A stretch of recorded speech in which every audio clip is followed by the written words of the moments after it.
Siap, gerak. Yang depan, gerak. Tegap, gerak. Salaman sebelum masuk kelas.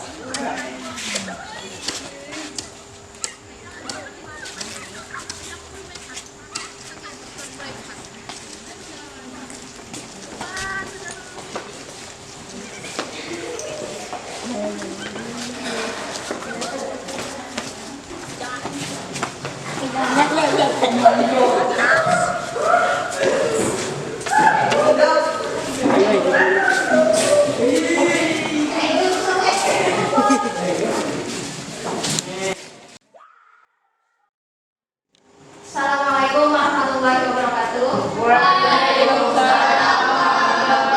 Perkenalkan, nama Ibu Nita Fahriana, Ibu mengaku mata pelajaran bahasa Indonesia ya di kelas 7, 8, dan 9. Nah, hari ini materi kita mengenai budaya positif ya. Nah, sekarang Ibu tanya, siapa yang tahu atau paham tentang budaya positif?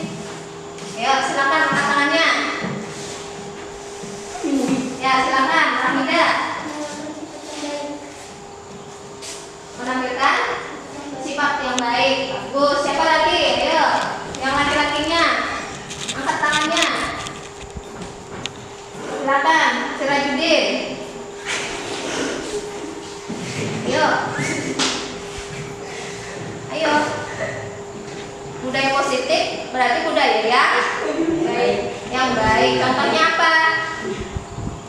Ayo, masa tidak dapat menjawab? Ayo, apa? Budaya positif. Nah, budaya positif ya. Nah, di sini. Nah, konsep inti dari budaya positif. Ya. Budaya positif itu artinya budaya ya atau kebiasaan yang ditunjukkan atau dilakukan oleh sebuah lingkungan. Kalau di sekolah berarti lingkungan sekolah, kalau di masyarakat lingkungan masyarakat. Contohnya tadi yang disebutkan, salah satunya disebutkan Hamida tadi apa? Bertutur kata yang sopan. Ya, benar sekali. Ada lagi yang lain lah budaya positif contohnya. Tadi yang contoh di depan yang diterapkan dari baris sampai salaman tadi termasuk budaya positif atau bukan? Termasuk ya, karena di situ menerapkan pembiasaan untuk budaya antri. Ya. Nah, kemudian bersalaman berarti itu menunjukkan kebiasaan untuk apa bersalaman? Menghargai atau menghormati. Nah, di sini konsep inti budaya positif yang pertama ya, perubahan paradigma belajar. Kemudian disiplin positif, ya, nilai-nilai kebajikan, kebutuhan dasar manusia, motivasi perilaku manusia, posisi kontrol guru, keyakinan kelas, dan segitiga restitusi. Jadi ada 8 komponen dalam budaya positif. Ya. Nah, sekarang satu-satu silahkan disimak ya dulu. Nah, ini yang untuk yang pertama, perubahan paradigma belajar. Ya.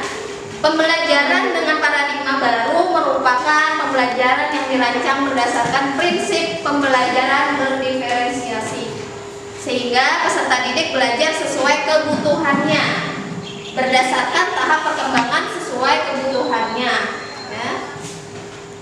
Nah, tahap perkembangan sesuai teori psikologi modern untuk mewujudkan profil pelajar Pancasila. Sekarang lebih banyak waktu di SD. Sudah pernahkah mendengar kata-kata profil pelajar Pancasila? Salah satunya apa? Ada yang tahu?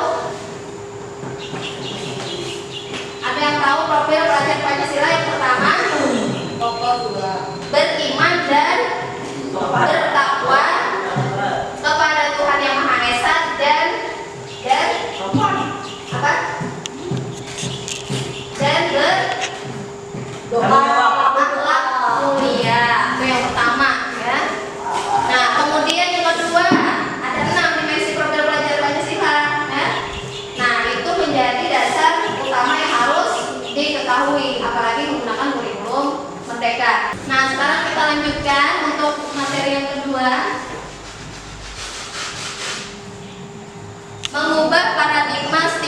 respon ke pendekatan teori kontrol. Ya. Nah, stimulus respon yang pertama, realitas atau kebutuhan kita sama. Ya, jadi kalau stimulus respon di situ menganggap kebutuhan semua manusia itu sama. Itu anggapan dari pendapat dari stimulus respon. Kemudian yang kedua, semua orang melihat hal yang sama. Jadi setiap manusia itu berpandangan sama. Yang ketiga, kita mencoba mengubah orang agar berpandangan sama dengan kita. Jadi kita seolah-olah mampu mengajak orang mengikuti apa pendapat kita atau pandangan kita. Itu menurut stimulus respon. Ya. Kemudian yang keempat, perilaku buruk dilihat sebagai suatu kesalahan. Nah, perilaku buruk dianggap suatu kesalahan itu apabila menggunakan paradigma stimulus respon. Kemudian yang kelima, orang lain bisa mengontrol saya.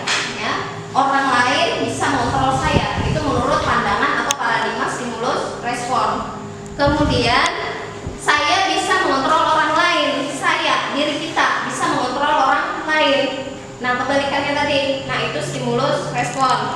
Kemudian pemaksaan ada pada saat bujukan gagal. Jadi kalau misalnya ajakan baik itu tidak dapat diterima, ya, nah di situ akhirnya terjadi sebuah pemaksaan. Itu menurut stimulus respon. Kemudian yang terakhir, model berpikir menang kalah. Jadi ada menang ada kalah. Itu menurut stimulus respon.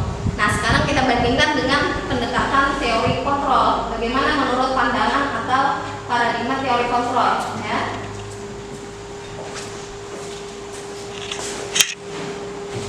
Nah, untuk teori kontrol, ya, realitas atau kebutuhan kita berbeda, kebalikan dari stimulus respon tadi. Ya, kalau tadi pandangannya kebutuhan kita sama, kalau di teori kontrol realitasnya ya kebutuhan kita berbeda. Kemudian setiap orang memiliki gambaran berbeda, tidak sama. Ya, setiap manusia itu pasti punya pendapat atau anggapan yang berbeda. Ini menurut teori kontrol. Kemudian kita berusaha memahami pandangan orang lain tentang dunia. Ya, kita berusaha memahami pandangan orang lain tentang dunia. Kita berusaha memahami. Ya. Nah, jadi tidak semata-mata pendapat kita sendiri, tapi kita bisa memahami pendapat orang lain. Kemudian semua perilaku memiliki tujuan. Jadi ibu yakin dari 18 siswa ini pasti mempunyai tujuan. Apapun itu perilaku yang dilakukan pasti ada tujuannya. Ya tidak? Ya. Nah, Ada. kemudian hanya Anda yang bisa mengontrol diri Anda. Coba katakan. Nah, kalau kalian bertindak seperti misalnya, ya ini misalnya. Nah, kalian misalnya jam istirahat, ya, di dalam kelas. Apakah temannya bisa memaksa untuk keluar kelas kalau kalian tidak ada motivasi dalam diri kalian untuk istirahat? Bisa. Ya. Nah, kebalikannya, umpamanya jamnya sudah tadi kan istirahat tetap di kelas. Nah, kalau misalnya jam istirahat tetap di kelas, kemudian jam istirahat tetap di kelas, kemudian jam kelas tetap istirahat, apakah orang lain bisa mengubah pola tindakan kalian? Tidak bisa, ya. Nah, itu yang bisa mengubah hanya diri kita, ya. Kemudian Anda tidak bisa mengontrol orang lain, tapi sudah kemudian kolaborasi dan konsensus menciptakan pilihan-pilihan baru, ya. Kolaborasi dan konsensus menciptakan pilihan-pilihan baru. Nah, terakhir dari pendekatan teori kontrol itu model berpikirnya itu menang-menang, jadi imbang, tidak ada yang kalah, tidak ada yang menang. Beda dengan stimulus respon tadi, ya, ada menang, ada kalah. Tapi kalau teori kontrol itu menang-menang, ya, jadi sama-sama. Nah, ini tentang mengubah paradigma stimulus respon ke pendekatan teori kontrol. Bisa dipahami? Bisa. Nah, sekarang kalau sudah paham, ibu lanjut ke materi berikutnya. Disiplin positif, ya, yang sudah tadi disinggung di awal, ya. Nah, disiplin positif berasal dari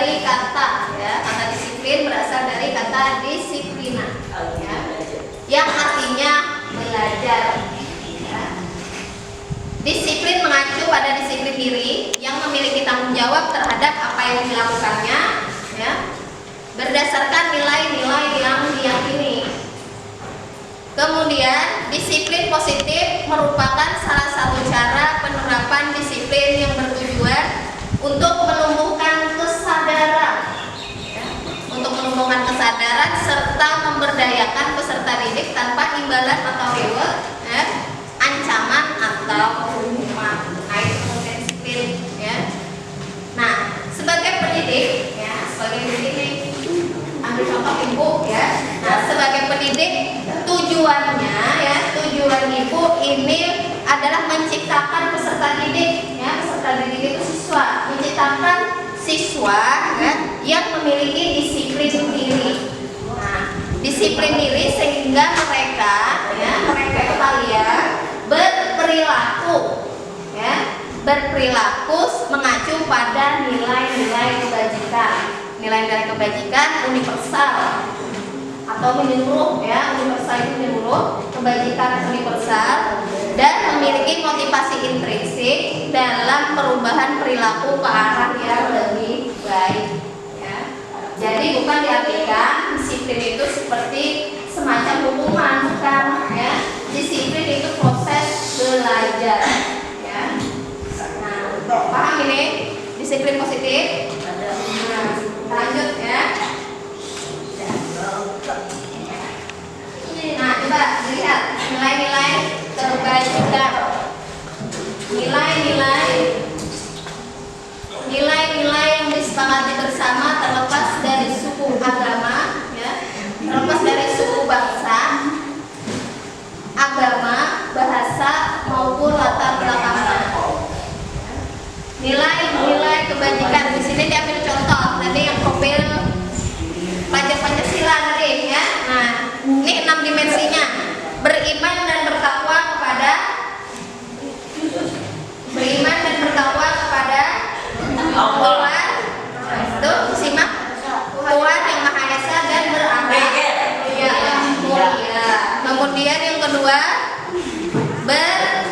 berkebinekaan global. Yang ketiga, gotong royong, mandiri. Yang kelima, kreatif. Yang keenam, analitis. Kemudian Ibu Primary Years program atau PYP, toleransi, rasa hormat, integritas, ya, mandiri, menghargai, antusias, empati, keingintahuan, kreativitas, kerjasama, percaya diri, dan komitmen. Kemudian dalam keterampilan hidup atau life skill, yang pertama dapat dipercaya, memiliki prestasi, kemudian pendengar yang aktif, tidak merendahkan orang lain, memberikan yang terbaik pada diri. Nah, itu dari nilai-nilai kebaikan, ya. Kebutuhan dasar manusia. Kebutuhan dasar manusia adalah segala sesuatu yang kita lakukan untuk mendapatkan apa yang kita inginkan. Seluruh tindakan yang kita lakukan, ya, memiliki tujuan tertentu, dan semua usaha terbaik yang kita lakukan yaitu dalam rangka agar kebutuhan dasar kita terpenuhi dengan baik, ya. Nah, itu kebutuhan dasar manusia. Nah, coba lihat di layar apa saja kebutuhan dasar manusia. Bertahan hidup. Yang 5, bertahan hidup. Makan. Makan. Kasih sayang dan rasa diterima. Yang 3, kebebasan. Dan yang 5, nah, dari bertahan hidup, ya, itu ada contohnya. Misalnya kita memerlukan makanan, kemudian memerlukan pakaian, memerlukan tempat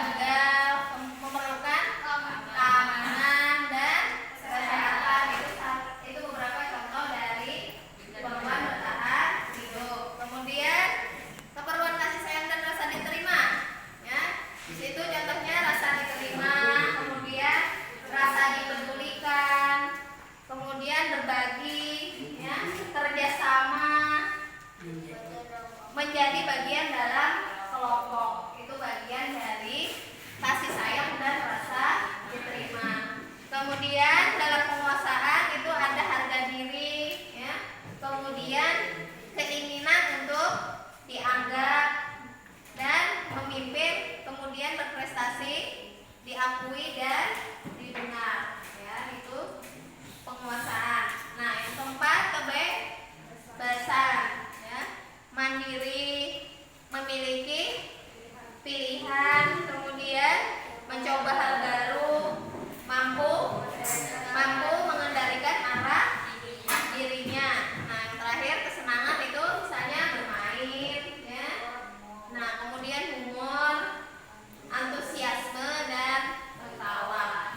Mungkin contoh yang kalian lihat tadi ya. Nah, ada beberapa temannya yang mau tertawa-tawa. Mungkin kebutuhan hidupnya dia belum terpenuhi. Di bagian apa? Bagian kesenangan. Makanya dia mengapresiasikan di dalam kelas, ya. Karena kebutuhan hidupnya belum terpenuhi.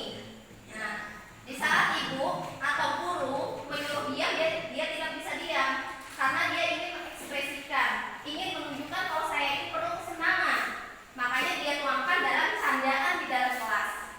Nah, itu contoh dari kebutuhan hidup dalam bentuk kesenangan. Paham contohnya? Nah, seperti itu, ya. Nah, kita lanjutkan ke materi berikutnya. Motivasi perilaku manusia. Coba dengarkan. Ibu tidak sulit mengambilkan contoh, ya. Motivasi perilaku manusia. Temanmu tertawa, teman sebelahnya dia. Pasti keduanya itu mempunyai motivasi di dalam diri, ya enggak? Ya. Motivasi perilaku manusia. Coba lihat yang pertama. Untuk menghindari ketidaknyamanan atau hukuman. Itu masih berupa motivasi ekstrinsik. Nah, kalau kalian berperilaku baik, ya, kalau kalian berperilaku baik hanya untuk menghindari sebuah hukuman, itu masih berupa motivasi ekstrinsik, bukan intrinsik. Kalau intrinsik itu motivasi yang ada di dalam diri kita. Kalau ekstrinsik itu masih dalam luar diri. Paham? Bisa dipahami? Nah, kemudian yang kedua, untuk mendapatkan imbalan atau penghargaan dari orang lain, masih berupa motivasi ekstrinsik, ya. Nah, saya belajar mulai giat, supaya dapat ranking 1, dapat hadiah, itu masih motivasi ekstrinsik. Paham?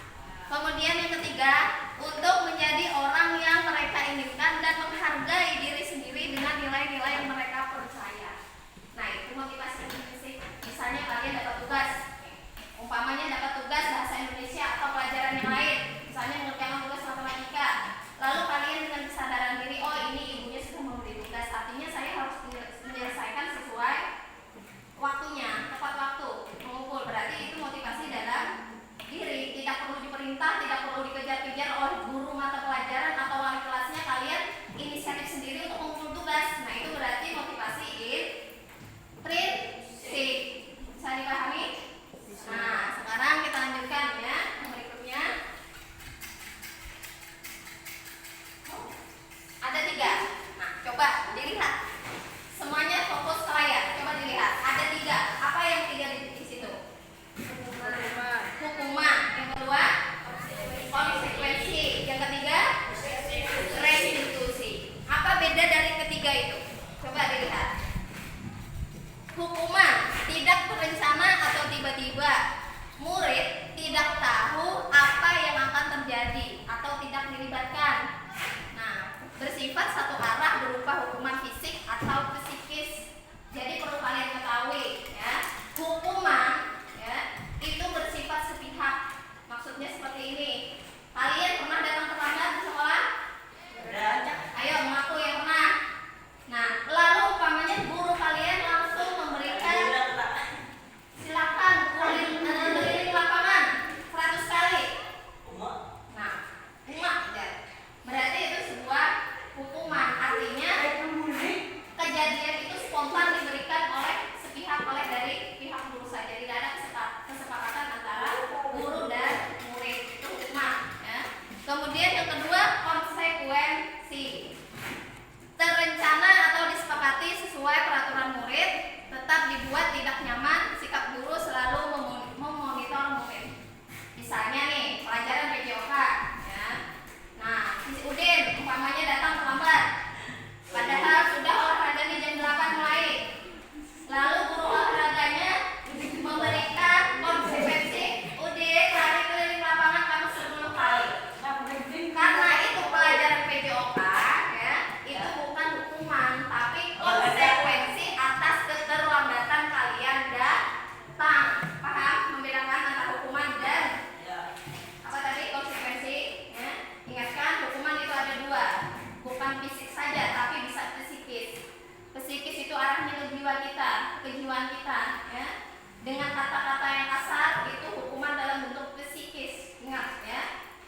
proses kolaboratif yang mengajarkan murid untuk mencari solusi sendiri.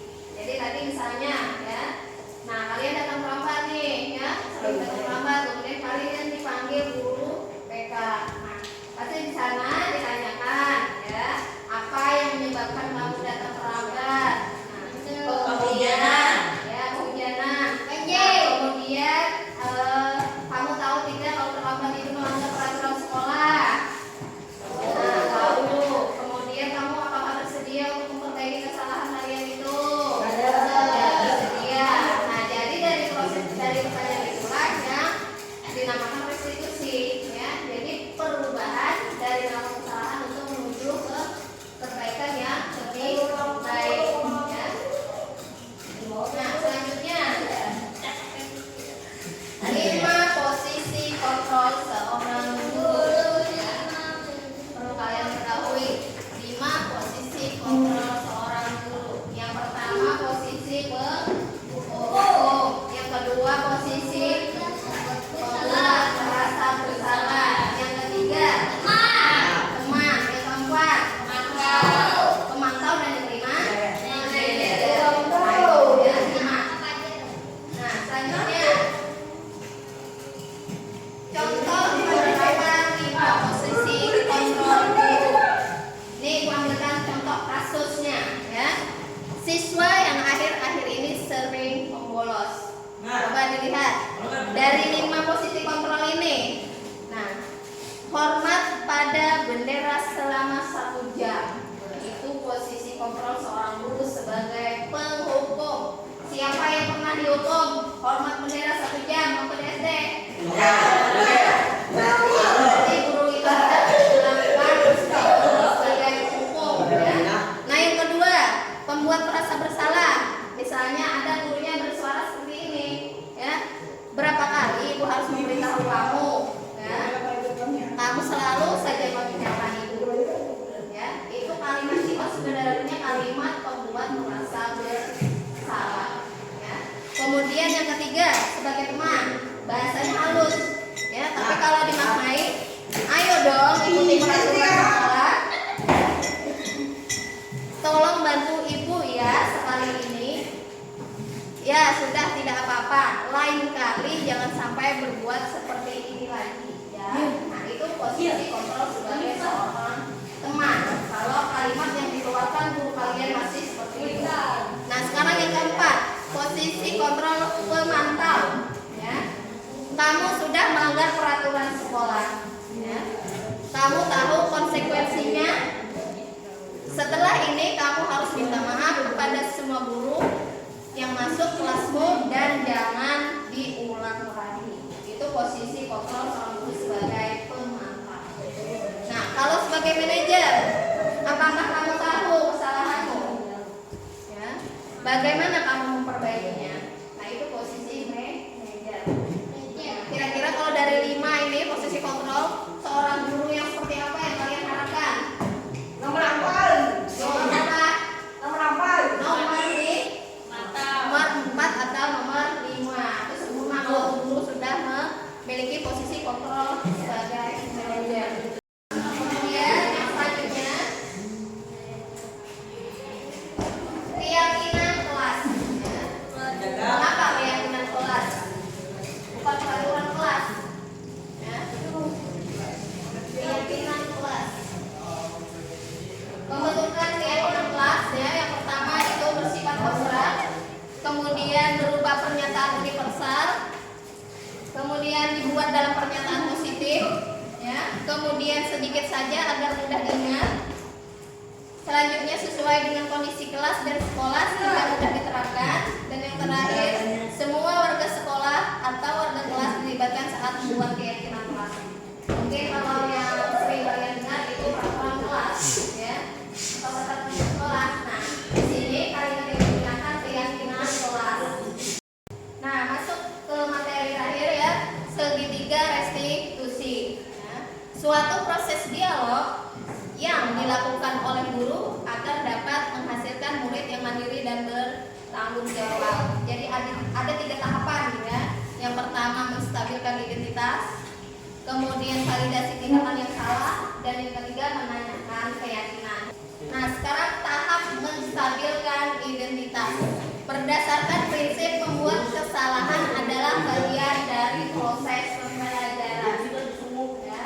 Nah, di situ ada kalimat berbuat salah itu wajar. Kemudian tidak ada manusia yang sempurna.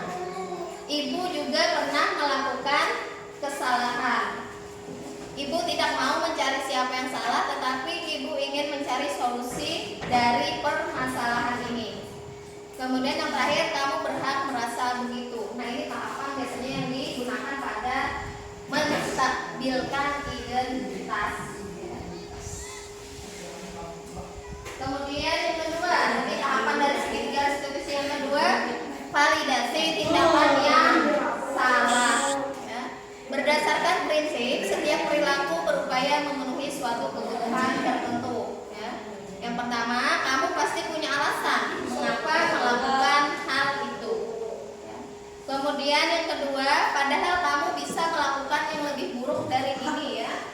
Kemudian yang ketiga, kamu patut bangga karena telah melindungi sesuatu yang penting buatmu. Yang terakhir, kamu melakukannya karena mempertahankan sesuatu yang penting bagimu. Nah, itu contoh-contoh kalimat dalam validasi tindakan yang salah. Nah, selanjutnya menanyakan keyakinan.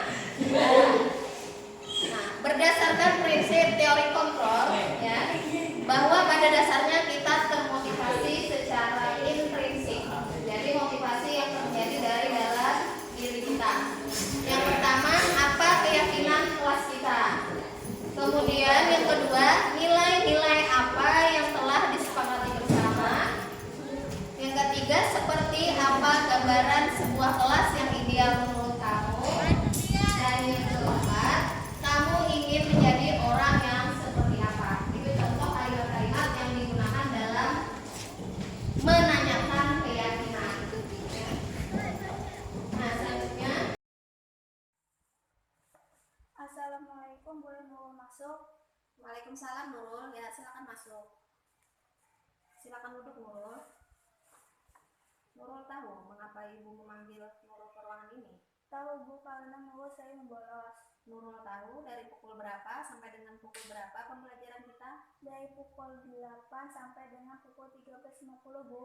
Nah, kira-kira kalau Nurul tidak mengikuti pembelajaran, sedangkan sekolah kita mewajibkan melaksanakan pembelajaran dari pukul 8 sampai dengan pukul 13.50, apakah Nurul sudah melaksanakan peraturan sekolah kita? Tidak Bu, saya belum melaksanakan peraturan sekolah. Baiklah, setiap manusia tidak ada yang sempurna. Begitu juga dengan ibu, dan itu manusiawi ya Nurul. Namun di sini ibu tidak mencari siapa yang salah ya. Kita sama-sama mencari solusi agar Nurul tidak membolos lagi. Iya Bu. Nah, pasti Nurul punya alasan mengapa Nurul membolos. Saya main HP Bu. Mengapa Nurul main HP? Saya main HP karena seru Bu. Oh begitu. Ibu tahu selalu mengikuti pembelajaran merupakan salah satu peraturan sekolah kita. Tetapi bukan berarti kamu harus membolos kan, hanya karena kesenangan kamu sesaat. Menurut kamu, apakah itu sudah sesuai dengan keyakinan kelas kita? Belum sesuai Bu. Apakah Nurul bersedia memperbaiki kesalahan Nurul ini? Bersedia Bu, Nurul janji akan memperbaiki kesalahan ini. Bersedia untuk memperbaiki kesalahan itu penting. Tetapi, apa yang bisa Nurul lakukan untuk memperbaiki kesalahan Nurul ini? Saya akan selalu mengikuti pembelajaran meskipun saya membawa HP. Saya akan lebih fokus untuk belajar daripada bermain sehingga saya dapat melaksanakan peraturan sekolah dalam hal mengikuti pembelajaran. Bagus. Kapan Nurul akan melakukan ini? Mulai sekarang Bu, saya akan mengatur waktu untuk belajar dan bermain agar saya selalu menaati peraturan sekolah. Segera dilaksanakan ya. Iya Bu, terima kasih arahan Ibu. Baiklah, silakan kembali ke kelas. Saya pamit ke kelas Bu. Assalamualaikum. Waalaikumsalam. Nah, itu ya tadi video tentang segitiga restitusi. Jadi melakukan pemanggilan terhadap siswa yang ada di sering melakukan apa namanya membolos ya. Nah, itu salah satu contohnya. Nah, sekarang demikian ya konsep segitiga positif. Selamat berbudaya positif. kasih ya. Assalamualaikum warahmatullahi wabarakatuh. Dan selanjutnya Ibu akan mengajak kalian membuat keyakinan kelas.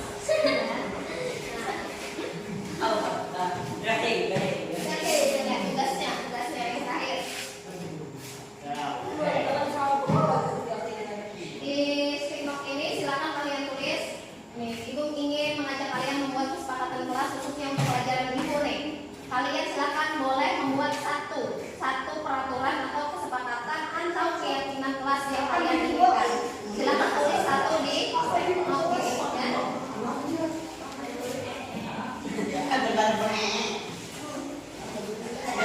Oke, silakan kalian ingin apa? Silakan tulis di kertas.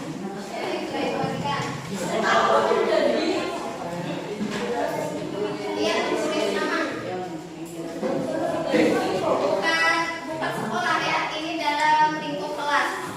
Khususnya saat pembelajaran Ibu. Silakan kalian buat keyakinan kelas ya. Peraturan apa nih yang harus kita lakukan? Ya. Buat kalian sendiri silakan Ibu ya, silakan ditulis.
Tidak boleh bergaya, berarti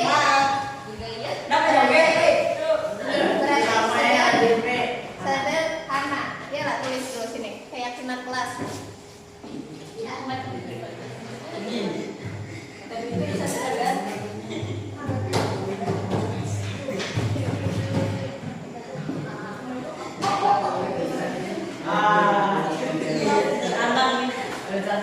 Kemudian yang kedua, tidak boleh makan di kelas. Kelas harus bersih, berarti menjaga kebersihan ya.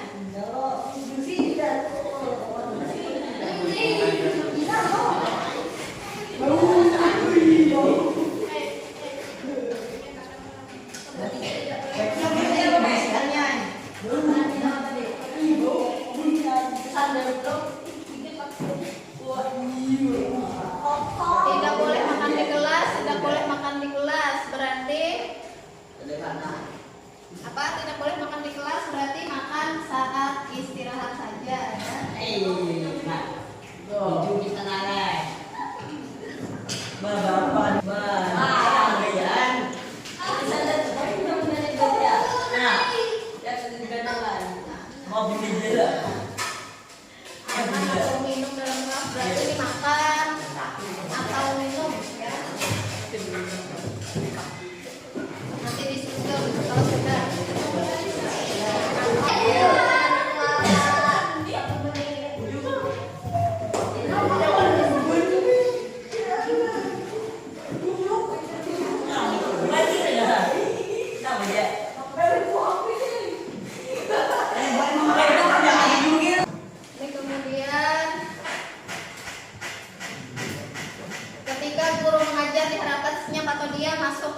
tertib tadi ya sudah. Nih tidak boleh ngomong kasar, berarti sopan santun. Jangan toksik.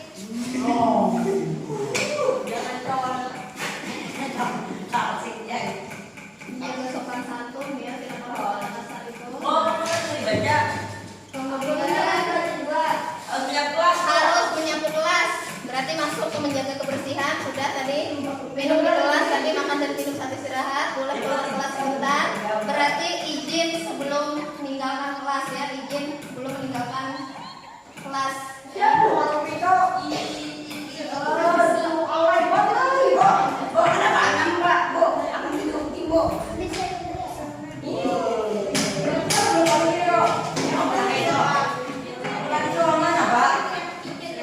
Tujuh, keyakinan kelas saat pembelajaran ibu. Nah, dari yang 7 ini mana yang duluan? Yang disepakati duluan yang nomor berapa? 5. Yang duluan, ya. Nomor 1 nih, tertib. Ini jadi nomor 1. Yang kedua yang mana? Nanti kita balik berapa? Ya, nomor 2. Yang ketiga yang mana?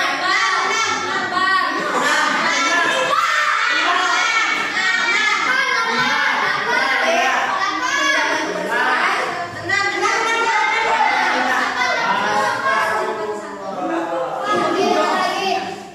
Sudah 3. Nomor 4 yang mana? Maunya? Yang keempat.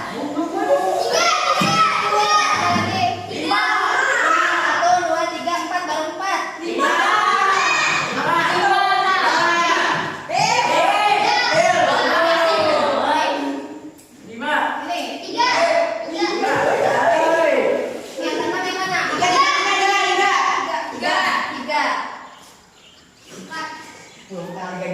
6.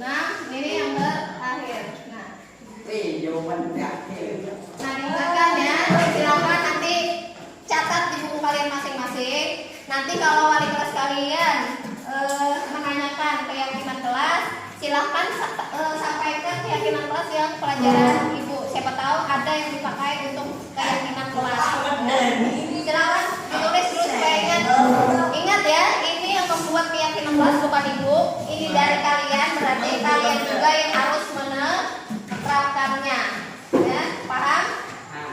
Nah, jadi budaya positif itu berawal dari motivasi kalian sendiri. Berusahalah berubah dari hal-hal yang kecil. Ya, kalian sudah tahu ya, di kelas jangan makan di kelas. Berarti kalian sudah bisa membuat sebuah keyakinan kelas. Ya. Silakan ditulis dulu. Silakan nanti kalau ibu lupa ya.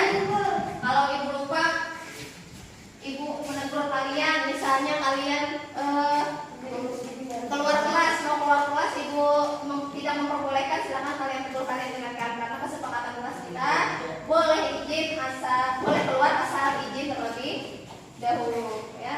Nah, seperti itu. Silakan ditulis. Demikian tadi ya materi tentang budaya positif. Mudah-mudahan kita bisa sama-sama menerapkannya dalam lingkungan sekolah dan lingkungan masyarakat. Sekian ya materi hari ini. Assalamualaikum warahmatullahi wabarakatuh.